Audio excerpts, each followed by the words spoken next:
Welcome back to Lumrim. And we have a cheerful, wide awake crowd here in Diamond Mountain. Well, at least one or two people. So we were at a cute place yesterday where, Pabon Rinpoche said, you got to help other people. And then what was the answer that the guy said? No. He said, I can't even help myself. How can I help other people? But that's true, both.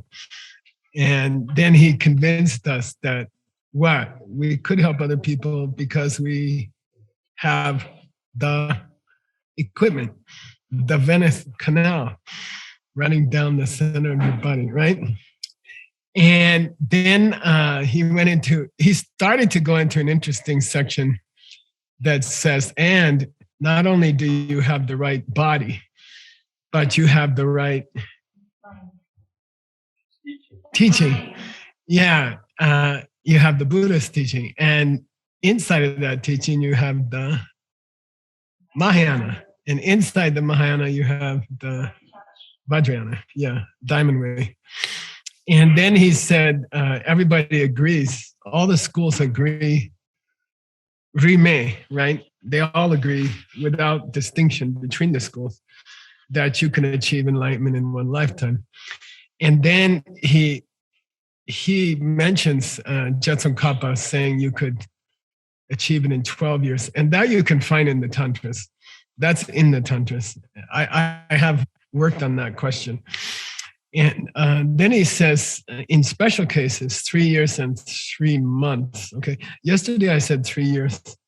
And I read it more carefully this morning, and it says 3 years and 3 months. Okay, so I'm sorry for the 3-month delay. And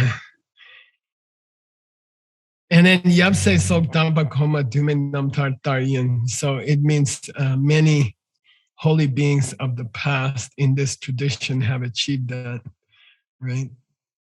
And I think if you're like me, I'll say, yeah, but I didn't see anybody achieve that. Like nobody popped out of a body into a body of light that I have seen. And then he's like, yeah, of course not, you wouldn't see it. You have to be close to it to see it. You have to be fairly close to it to see someone get enlightened. And well, I never read about it, but that's the same question. You see, it's the pen thing. For you to read a book about it, you have to have the seeds to almost be there. And so you should feel lucky that you heard someone say it would take you 3 years and 3 months. That's pretty good. You didn't see anybody achieve it because you don't have those seeds, but you do have the seeds to hear someone say, seriously, 3 years and 3 months, okay? So have hope, okay? All right. And here's a picture of 40.20. Yeah, happy anniversary. All right. This is your 3-year anniversary. Okay. And you can do it. All right. All right. Ngatsa Tengsang Niktu Re Ser Young. People say this is the last of the fifth of the 500s. What's that? Bad days. Yeah, bad days. Who said that? Yeah, in the Diamond Cutter Sutra, Lord Buddha says we are in the degenerate times. They call Nikdu. Nikma means when you have a cup of tea with made from leaves of tea, and the junk settles on the bottom, that's called junk on the bottom. So our days are called junk on the bottom days. We're the junk on the bottom days. It's called Nikdu. And there are signs of it. People don't live very long. There's lots of conflict in the world.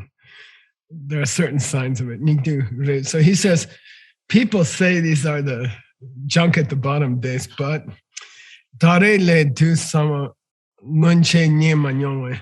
So, but for each one of us individually, we have never seen better times. Okay, in all the lifetimes you have lived, you have never had a better chance than this. You have a body; it's still working pretty much, and you know they're not blowing up your house today, and so you have a time, you have some space here, okay, and you got Diamond Mountain, okay, thanks to Venerable Gelsen and Venerable Cutting and other hardworking people like spaghettis and stuff. Okay. J. Miller dans un way tope lukyang. Then there's two famous meditators that he mentions, Milarepa, who you probably heard of, and Sapa. These are two Tibetan meditators who are famous because it is believed that they achieved enlightenment in this lifetime. Okay, they went on retreat at a place extremely similar to Diamond Mountain, except much more difficult, lack of grocery stores and colder, and they achieved it. Okay, and Sapa Tope Lukyang. And Sapa's name means for $50 in Sapa. The guy who stays out in the desert, in the hills. Okay, that's what his name means. All right, his name is like Mr. Diamond Mountain or something. And Ensa means rocky, hilly desert place out in the middle of nowhere. It's his name. Ensa, okay. Ensa tope lukyang rangi ludendile sagmam. Their body wasn't any different from our body. Okay, they had the same body we had. They had less groceries. So if they did it, we can do it. Okay. Trugushawa kyang la shabata dare bega.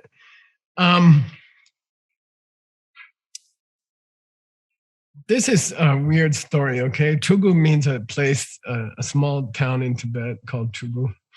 Shao means a lame guy, a guy with a bad leg.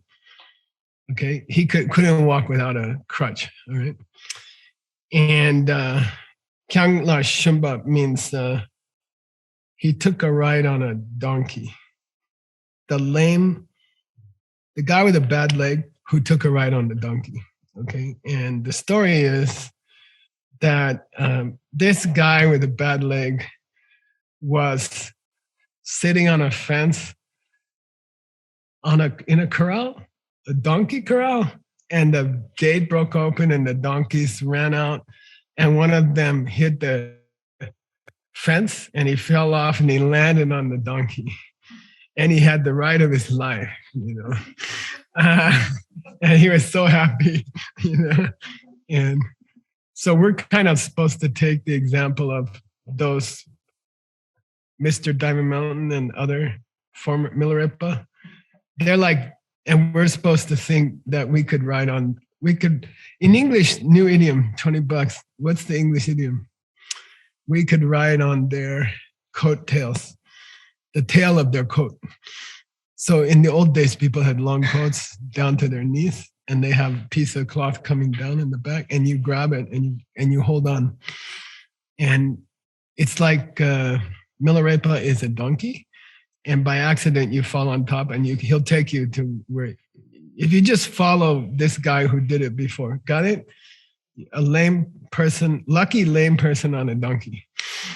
It's like, okay, can you take the example of these two people who did it before? Okay, and you could get there. By the way, here they, no, not yet. Okay. Rang re lamrim gombala shiwale serwa samche. Okay, please repeat. Rang re lamrim gombala shiwale serwa samche. We avoid meditation on the Lamrim worse than the plague. How's that? That's another idiom. Plague means a disease that killed half the people in Europe. And we avoid, somebody says, hey, you want to meditate on Lamrim? We're like, nah, maybe tomorrow. Okay. So and he's saying it in an interesting way. He says, Pe lopadan lobnir katen tabu. We enjoy reading the deep classics like Mind Only. We like studying that. We like memorizing tantric rituals. But if somebody says, would you like to spend an hour meditating on impermanence? We're like, yeah, maybe tomorrow. Okay. We tend to favor the more sexy topics. Okay. Lobnir katen tabu mitse kyawala. Gawani, your tendency to be attracted more towards the deep philosophy things and avoid just a short daily meditation on Lamrim. Nema Shepa, you don't know the Marmahatha. Yeah, you don't know the killing point. So it means you don't know what's important. You don't know what's important. You should try to do a Lamrim meditation every day. And you could take one of those pictures, okay? There's been over 1,000 pictures already in this course. And you could take any one and just meditate on it, okay? That's what they're for, okay? Can't say you don't have any, all right? Here's how we feel about Lamrim meditations. The lady, that's the guy on the donkey, okay? That's us when someone says, let's do a Lamrim meditation. Like, Okay. Show the last one. I think it's kind of cute. Yeah. That's the guy with the bad leg who landed on the donkey. Okay. Don't forget, you're going to have a quiz on these pictures. Okay. All right. Shine den ditabo enye mishe. This den is an interesting word. It means a basis or a foundation, and it's a code word for body and mind. So when you speak about in the Lam Rim and you say you got a den, which means you have a foundation, it means you have an appropriate body and mind to become enlightened. You have a body with all the canals, Venice canals, Grand Canal, and you have a mind that can understand emptiness. So you have a den. It's called a foundation. You have a foundation. Okay. Shine means later on. Ditabu enye means I'm not sure you would be able to get one for another million years or something. I mean, this kind of chance where you have access to Dharma. And access to Dharma is a weird thing. It comes and goes, right? People, we're used to it. We live in a country where you have free access to Dharma, but there's many places where you don't. You're not allowed to study these things. And it's a tragedy. It's available in the world and you're not allowed to read it freely or like that. So you're lucky to have this kind of a den, to have this kind of body and mind. Minye. Enye mishe. Mishe means we don't know how long it would take us to get this again. Okay. It's millions of karmas you would have to do to get this chance again. And it's not so likely you'd be able to do that. Even in a body that was created by those millions of efforts, it's kind of doubtful that you'd be able to replicate that, repeat that. Okay. Then even if you were to find a body and mind that was working, like completely healthy body and intelligent mind, young good sanglamano, younger but then to meet the kind of teaching that you get from Tsongkhapa would be extremely rare among all the human beings. And when I was younger, 100 years ago, I saw this kind of sentence, like they're bragging about Tsongkhapa. And I'd be like, they're just bragging about the founder of their own tradition. But if once you get a lot of background, once you read the classics, especially what we're doing in the mixed nuts with the great Abhidharma and Vinaya masters, once you read the classics, And once you understand them and once you try to practice them, you really understand that Tsongkhapa understood it. And I'm not bragging about it either. I don't really care. I'm not from Tibet.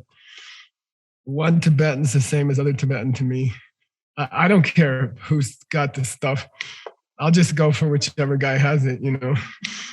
I mean, I don't. My parents weren't Tsongkhapian, and I don't have any reason to be loyal to one Tibetan or another Tibetan. But if you read it and you study it, then you're like, oh my God, this guy's really got it, you know. And you try it, you practice some of it, and you have personal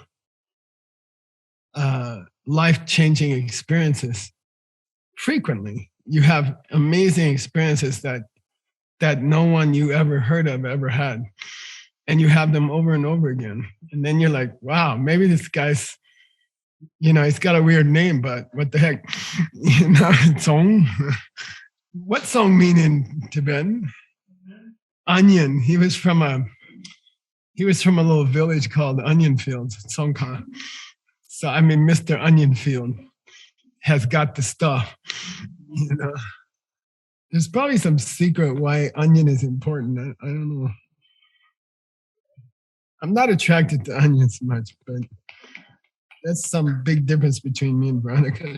She's like, let's put some onions on this. I'm like, you take all of them. I'll sacrifice. So anyway, it's got, huh? Maybe the layers. Maybe the layers. Yeah. Yeah, could very well be. It's something worth thinking about. Anyway, to encounter those teachings is extremely rare. And by the way, all the Mixed Nuts books, we're working on 27 books at the same time, extraordinary classics. And they're all of Tsongkhapa's lineage. And they're all extremely high quality. So you guys are spoiled. You haven't seen the other stuff. You know, there's 300,000 Tibetan scriptures. You haven't seen you've only seen the cream of the cream. And it's exciting to be in the first generation because you get to translate the best books. You get to work on the cream of the cream, you know. So that's what Mixed Nuts is all about. All right. Here's the picture for you. I don't know, this is kind of a stupid one, but it's unlikely that you will meet this person again. This is probably the guy who sold you your house. And you don't get to do it more than once in your life, right? I mean, normally.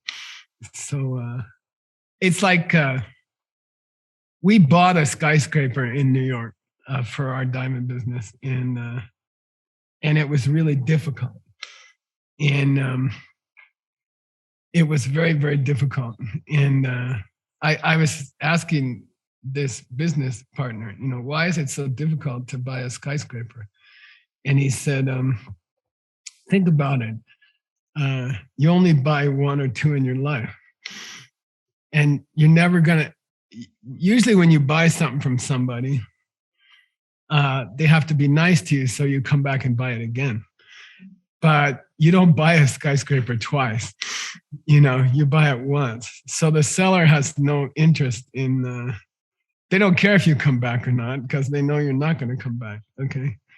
So that's the idea of this picture. You know, it's a deal that was made once and it's unlikely to be made again, okay, anytime soon. To get this chance with this body and mind and this teaching, and in this room, we had a tantric course for how many years? 7 years? 7-year tantric course. I took these guys through the tantra for 7 years. Over 10,000 pages of translation. And I kept telling them, there'll be a day when we won't be together, you know, we'll all just go somewhere else. These classes will end someday. And they're all like, no, it's going to go forever. How many are left out of the 80? There's 2 here. 2, 3, 4, 3 of, oh, Andrea. Call it 4, okay? The 76 are gone, okay? And gone to the 4 winds, we say. So don't think it's gonna last forever. It doesn't last forever. This Lam Rim has a poignant sentence, a sad sentence, where Pabong Rinpoche says, the people in this audience will die off one by one, and then the last one will die, and we'll all be gone. The people in this teaching will all be gone. And it came true. There's nobody left from that audience. That was still like 1,000 people. And if you think about it, they all disappeared. They're all gone. Their country is gone. Their religion is almost destroyed. So, it's a sad thing. It'll happen. Okay. De cherten de dama telling de la zokchangi yu chanju kisemde eke shik tag. Therefore, so long as you still haven't been divorced from your body, that's a funny way to say it, right? As long as you still haven't been divorced from your body, you should think that you would like to have the bodhicitta, which is what is the door to be a Buddha. Okay, so I would like, at least in these classes, before Geshe-la goes to Nirvana, I would like to get the bodhicitta thing down, and then I have a good start on becoming a Buddha, So I'd like to, you should kind of set yourself a mini goal of walking between planets once or twice and meeting all the people in the universe directly. And okay.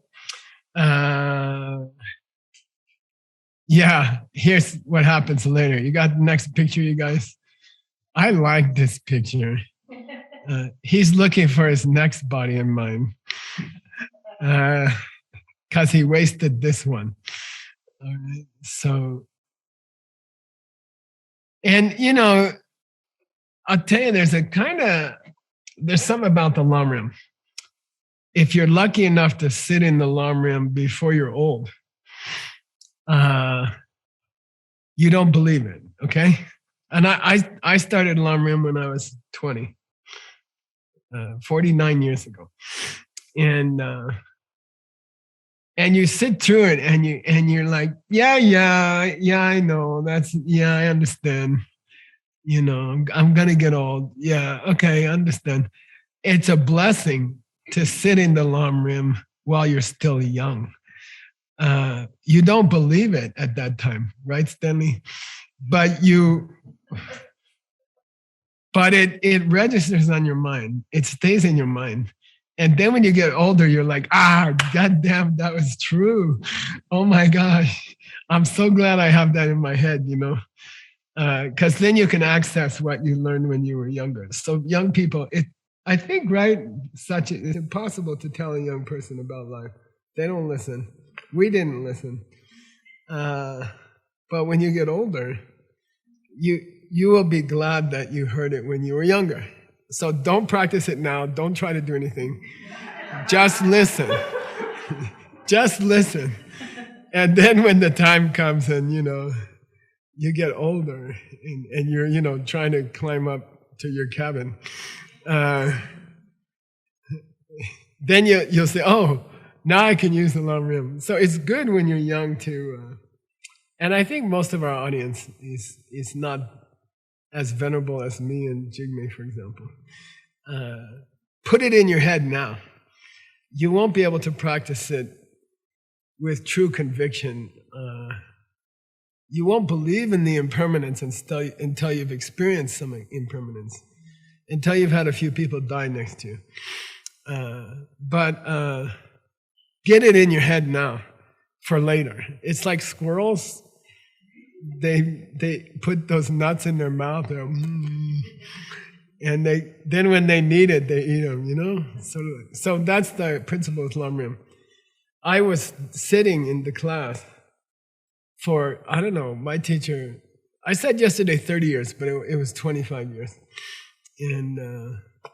And I was respectful, and I listened, and I thought intellectually it makes sense.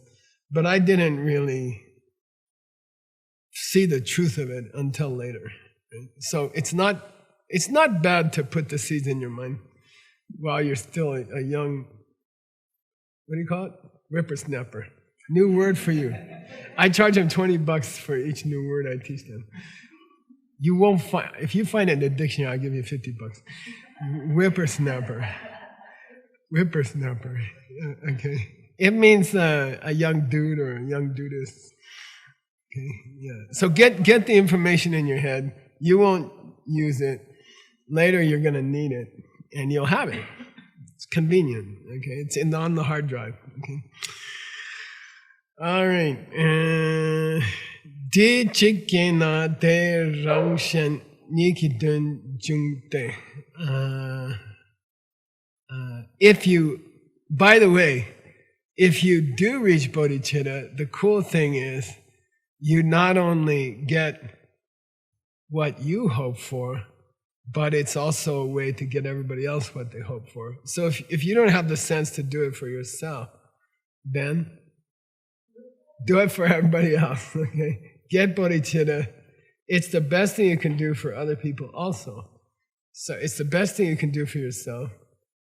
And I can sit here 100 times and repeat over and over again. In fact, if you have ever done planet jumping and talking to all the beings in the universe, you don't talk about it much. They don't talk about it much because people don't believe it. They don't really believe it. And then the more you talk about it, the more, we call it chepto, $50, $100, chepto. Jaded? You get used to it. Oh yeah, he mentioned that yesterday. It was BS yesterday, and it's more BS today. He keeps talking about it. You know, it's tradition not to talk about it if it happened to you. But if you get older, you better talk about it. So if you could do that, if you could actually have the experience of meeting billions of people in a half hour, and assuring them that you will take care of them, then that's obviously fulfilling your own dreams, but you fulfill other people's dreams at the same time, right? So if you're not going to do it for yourself, do it for your mom, or do it for your brother, or do it for somebody else. Okay? Get bodhicitta for somebody else. Shen ki dun chungde. Nga yu kam chigla muge chungde. Mitsang shiki pabu tamche shiwanyuna. Here starts a these are these little lamrim stories. You don't get them in the high philosophy books. You get cute little stories passed on in the lamrim tradition. And they are similar. I grew up with the Christian stories. I grew up with the stories in the Bible, in the New Testament. And Jesus would always tell a small story. And then hundreds of thousands of people spent centuries trying to think about what they meant. So here's just a guy, he's a carpenter. He's sitting out on the rocks somewhere in Israel, and he's just talking about some little story. And then people for 2,000 years have taken those stories and meditated on them their whole life. And they're still doing it, you know. My wife does that, and it means a lot to her. And she finds deeper and deeper meaning in these little tiny stories. And the Lamrim is like that. The Lamrim stories they seem like stupid little stories, but you can meditate on them for your whole life. You can meditate on these stories for your whole life, and you will go deeper and deeper and deeper, okay? They are simple. It seems like simple stories survive longer, right? And then people find, oops, I'm supposed to slow down. People find deeper meaning in them. So here's one of those stories. And this one, you could look at it 100 ways. Okay. There was a muge. Muge means famine in a certain country. And there was a Mitsang, there was a certain family suffering from the famine. And Pabu Tamche Shiur Nyawana. And the family members were starving. And they were close to dying. The whole family was close to dying. Nyawana. That's the next step in Ukraine, by the way, is famine. You know, first you blow up all the grocery stores, and then you destroy the land, and then everyone starves in 6 months. That's still to come. Shiwana, Nin Chik, Sha Suk Chik Chowadam. Then one day they found like a piece of meat, okay? So most Tibetans are not vegetarian. And they say, because they couldn't grow green vegetables at that altitude, we have to be meat eaters. Then you say, well, now you're not at that altitude. So, but many of the monasteries, my monastery has become vegetarian, which is really a huge, huge change after 2,000 years. So anyway, they found a little hunk of meat stored away, dried meat somewhere. Pa de sambar. And the father thought to himself, Deni tamjela gute sukyang. I could cut this up and share it with all the members of the family. We could all have an equal bite or 2 bites, and we could do it that way. Nyungu rele mitope, but each person won't get very much. They'll just get a bite or 2. Chepa misel, and it won't stop. It won't stop the hunger. It won't stop the starvation from coming. Yudsamle mitembar shene. So we'll all die anyway. We'll just die after 3 days instead of tomorrow. You know. So if I split this meat up and give a little bit to everybody, it'll just delay the death. Okay, couple days. Dewei means here is comparative, Tim. The instrumental of comparison. Okay, Dewei, if rather, Tsamarangi Sune, the father thought to himself, if I were to eat the whole chunk myself, if I were to eat the whole piece of meat myself, I would have the strength to go seek more food on my own. Okay, and I could return before they die. You see what I mean? It's an interesting moral dilemma, right? I could get back and help them. Dene konso sonyamne shatamje pade. And then he's very careful to say, with the motivation of getting the meat for everyone, he ate the whole thing. Pade sute seitsor chine. He went to look for food and he found it and saved the family. Okay. Now, you guys gotta cook it. There's a picture, right? You got a picture? Oh, I mean, there's a time to focus on developing yourself so that you can help others. Okay? There is a time when you should focus on yourself so that you could help others. You see what I mean? So, I mean, there is a time at Diamond Mountain to do retreat. I mean, Vivian and us guys, we are used to overworking to help many people. And then we don't have time to meditate, or we don't have time to do our yoga, or we don't have time to think.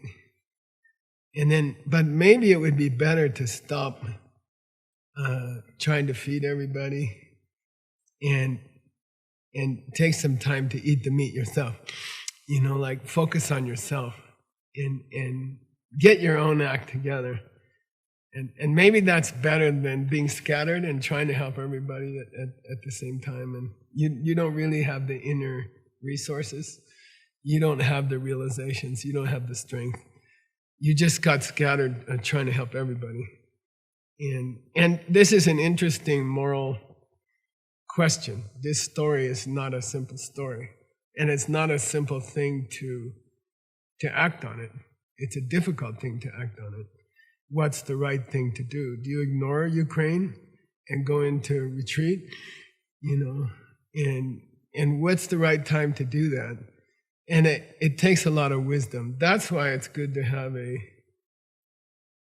personal teacher, somebody you have a personal teacher, which was part of the whole earlier Lamrim, right? Shenyan Tensel. If you have a personal teacher, there's a lot of decisions I didn't have to make about my life because I lived with my teacher for 25 years, okay? In the armpit of the nation. Do you know this? New Jersey is it's where they make gasoline. A lot of the gasoline in America is made there. And the north part of New Jersey stinks like gasoline factories. It is a gasoline factory. I used to go through there every day to Manhattan. It's called Cancer Alley. The New Jersey Turnpike around Newark it's called Cancer Alley. And if you ask me what's the one place in the world that I would not want to live, it's New Jersey. And we used to throw rocks at people from New Jersey when I was growing up. If we saw a car with a New York or New Jersey license plate, we'd throw rocks at it. And then I found out the greatest teacher available is in New Jersey. I'm like, God, but you have to, sometimes you have to do that. Sometimes you have to go where you wouldn't want to go. If it puts you close to your teacher, then you could ask them, I'm thinking to do a retreat, but I'm also signed up to help with the Ukraine refugee thing, and what do you think is better? What would help more people?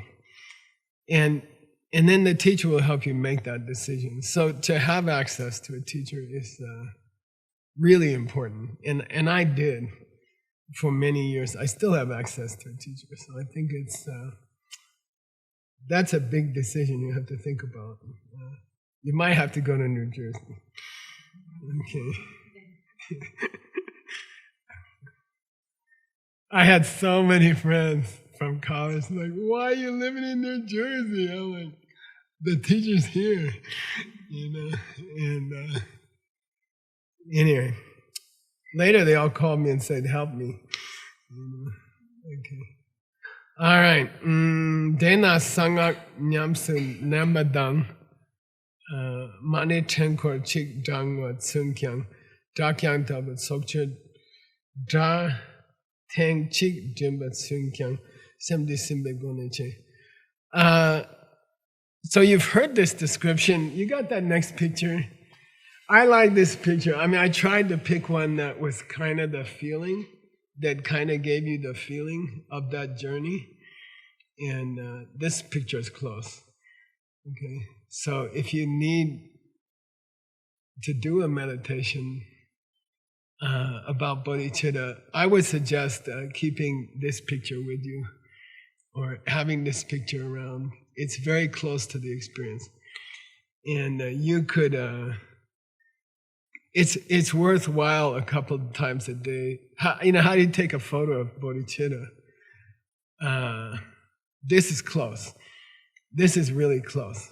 So you might want to look at it a couple of times. Like make a copy of this picture, put it on your phone. What do you call it? Screensaver? Put it on your phone. I got, what do I got on my phone? Oh, okay, $100 if you can identify this picture, except Stanley Nelson and Vivian. This one. Oops, sorry. Huh?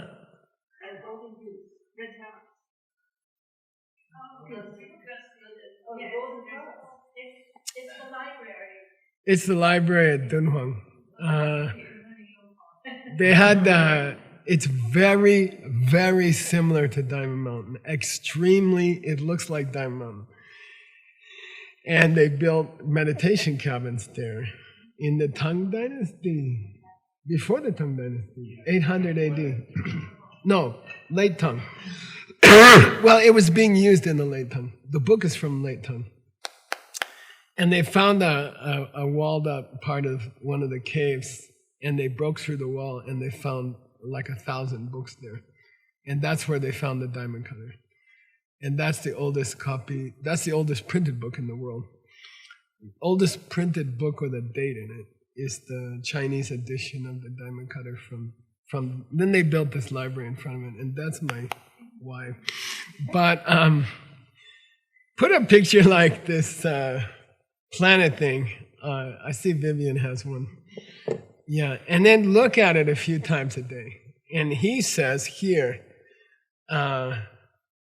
when you are practicing Tantra specifically, glance at that picture a couple times a day. And Mani Chenkor Chik Dhamma Sindang, he says, I would encourage you never to even do one round of Om Mani Padme Hum without looking at the picture. He's like, every time you just do one Om Mani Padme Hum round, then look at the picture. Okay. Chik Sung Chen, Dra Kyang Tabit Sokche, Dra Teng Chik Jimbat Sung Kyang. And if you happen to be in a monastery and you go to one of those, Sokche means every morning that this is a blackmail situation. You don't get breakfast at the monastery unless you show up for morning prayers and morning meditation. So it's kind of an incentive. And technically you're not supposed to have a kitchen in your room. So the only way you can get breakfast is to go for morning meditation. And he said, look, if someone's forcing you to go meditate for half an hour, and you're stuck, okay? You're not going to get your breakfast otherwise. You might as well take this picture with you and think about it. Just think about it for a few minutes while your main meditation is about breakfast, right? But while just once in a while, bring your motivation back to, I would like to have that experience, okay? And if you keep looking at that picture, it's going to build up the planets of the universe themselves are a picture. The planets of the universe themselves are a picture already of your mind, in your mind. The planets of the universe themselves are already a picture in your mind. That's the only way you can visit all of them in half an hour anyway, because that's true. Therefore, it's logical to, every time you have a few minutes, I take it in my special meditation room. And I might pull my phone out there, check CNN and then check the planets, And, okay? Because the planets are also pictures. Your world is pictures. So if you get used to those pictures, it can become a reality. Okay? So it's useful. Okay? Even if you're just waiting for breakfast. All right. I'm going to keep going, Tim, to the next class because we have a few minutes and I don't want to waste the time. Okay? We have 4 minutes. Samchengi dunde sange tomduki tsilcheki nyongwa tuna puramki shumbatabu chanjiki semke banyan. This is now a discussion of the different kinds of bodhicitta, and there's a pre-bodhicitta called sugarcane bodhicitta. And here's a good picture of it. Next one. Oh, we're on the next class, I'm sorry. Should be, that's not the right picture. Should be a picture of sugarcane.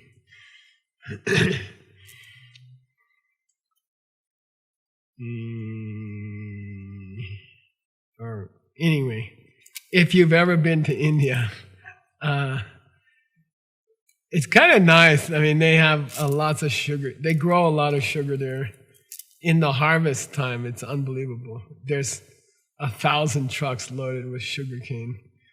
and the kids in the village are running after the truck. A couple pieces always fall off, and it's cute. There you go. Yeah. It's cute because you see these little kids chasing after the sugarcane trucks, and then a couple pieces fall off, and then they chew off the outside of the cane, which is the skin of the cane, and then they eat the inside, and they get this sugar, heavy-duty sugar hit off the inside. And if you have more money than that, you go to a sugarcane squeezer guy with a little cart on the street. He has one glass that hasn't been washed in 20 years. And he crush it. They have a big wheel and they crush the sugarcane. And they make a little sugar drink for you on the spot. So instead of Coca-Cola, they have sugarcane drink.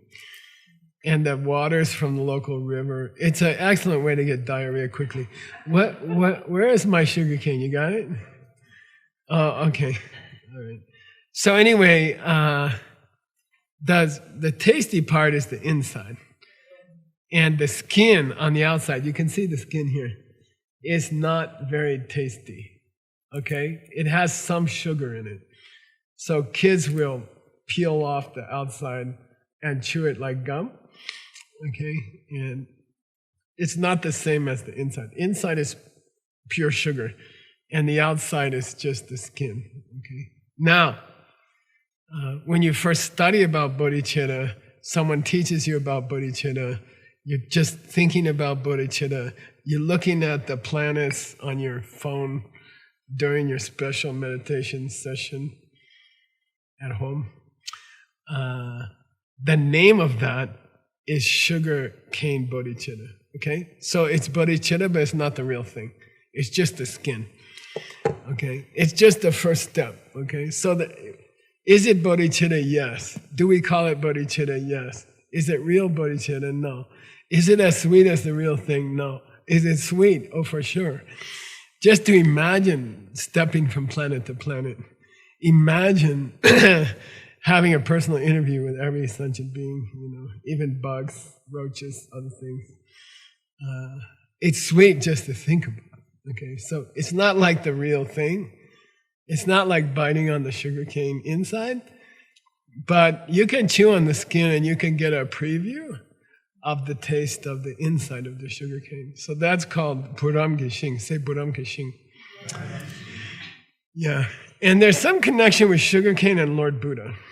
Okay, sometimes he's called Buram Shingba, the sugarcane clan. His clan had something to do with sugarcane. Okay, so probably there's some connection there. All right, kids, we're going to take a break. Go chew on some sugarcane skin, and we'll see you in 10 minutes, okay? Thank you.